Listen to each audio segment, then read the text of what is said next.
Hello friends, welcome back to our channel Nellai couples. நம்ம channel இன்றைக்கி chicken weight லாஸ்க்கு ஏற்ற மாதிரி எப்படி சமைக்கலாம் அப்படின்னு சொல்லிட்டு இந்த வீடியோவில் பார்க்கலாம் வாங்க. சிக்கன் செய்யக்கூடிய பாத்திரத்தில் பட்டும் படாமல் அப்படி கொஞ்சோண்டு எண்ணெய் ஊற்றி அதில் பட்டை கிராம்புலாம் போட்டு, முந்திரி பருப்பு ஆப்ஷனல் தான், நீங்கள் வேண்டானா சேர்க்க வேண்டாம். அதுக்கப்புறம் சின்ன உள்ளி நிறையா வெட்டி வச்சுக்கோங்க. அதை போட்டு நல்லா பொன்னிறமாக இருக்க மாதிரி வதக்கிக்கோங்க. அதுக்கப்புறமா இதில் தக்காளி சேர்த்துக்கலாம். நம்ம தக்காளி ஒன்று அப்படி தான் சேர்ப்பாங்க. ஆனால் நம்ம ஒரு 3-4 தக்காளிக்கு மேலாகவே சேர்த்துக்கலாம். ஏன்னா நம்ம இதில் தேங்காய் சேர்க்க போகிறதில்ல.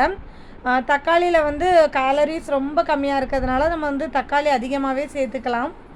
நான் இதில் ஒரு 4 தக்காளி சேர்த்துக்கிறேன். அப்படியே தக்காளி வதங்க இதில் உப்பு போட்டுட்டு அப்படியே இஞ்சி பூண்டு பேஸ்ட் தேவைக்கேற்ற மாதிரி போட்டுக்கலாம். இஞ்சி பூண்டு பேஸ்ட்டோட பச்சை வாசனை போகிற வரைக்கும் நல்லா வதக்கி விட்டுட்டு அதுக்கப்புறமா சிக்கனை சேர்த்துக்கலாம். சிக்கனில் இஞ்சி பூண்டு பேஸ்ட்டு அதுக்கப்புறம் அந்த தக்காளி எல்லாமே நல்லா சேர்கிற மாதிரி நல்லா கிண்டி விட்டுக்கோங்க. அப்படியே லைட்டாக உப்பும் போட்டுக்கோங்க. அதுக்கப்புறமா சிக்கன் வேகிறதுக்கு கொஞ்சோண்டு எலுமிச்சப்பழம் ஊற்றிக்கோங்க. எலுமிச்சப்பழம் நமக்கு வெயிட் லாஸ்க்கும் ரொம்பவே ஹெல்ப்பாக இருக்கும். நம்ம எலுமிச்சப்பழம் இல்லைன்னா தயிர், இது ரெண்டில் எது ஊற்றினாலுமே நம்ம நிறைய எண்ணெய் ஊற்றணும்னு அவசியமே கிடையாது. சிக்கன் நல்லாவே சூப்பராக வெந்து வந்துடும். பார்த்திங்கன்னா சிக்கன் வேகிற வரைக்கும், அதாவது கொஞ்ச நேரம் வரைக்கும் நம்ம தண்ணியே ஊற்ற வேண்டியது இருக்காது. ஏன்னா நம்ம தக்காளி நிறையா போட்டதுனால அதிலேருந்து ஜூஸியாக அப்படியே கொஞ்சம் கொஞ்சமாக தண்ணி அதிலேயே ஊறி வந்துடும். அதிலே சிக்கன் நல்லாவே வெந்துடும். அதுக்கப்புறமா இதில் மசாலா சேர்த்துக்கலாம். மஞ்சள் தூள் நோய் எதிர்ப்பு சக்தியை அதிகரிக்கும், அதே மாதிரி வெயிட் லாஸ்க்கும் உதவும். ஸோ நான் நிறையாவே மஞ்சள் சேர்த்துக்கிட்டேன். உங்களுக்கு மஞ்சள் வாசனை பிடிக்குன்னா சேர்த்துக்கோங்க, இல்லைனா அதை ஸ்கிப் பண்ணிக்கலாம்.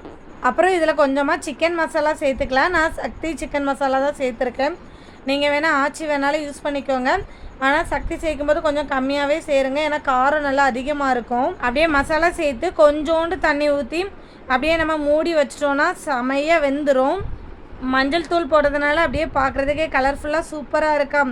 சிக்கனில் ப்ரோட்டீன் அதிகமாக இருக்கிறதுனால அது வெயிட் லாஸ்க்கு ரொம்பவே உதவும். ஒரு கையளவு சோறு வச்சு நிறையா சிக்கன் வச்சு சாப்பிடுங்க. இந்த ரெசிபி செஞ்சு பார்த்துட்டு கீழே கமெண்ட் பண்ணுங்கள். மறக்காமல் சப்ஸ்கிரைப் பண்ணிடுங்க.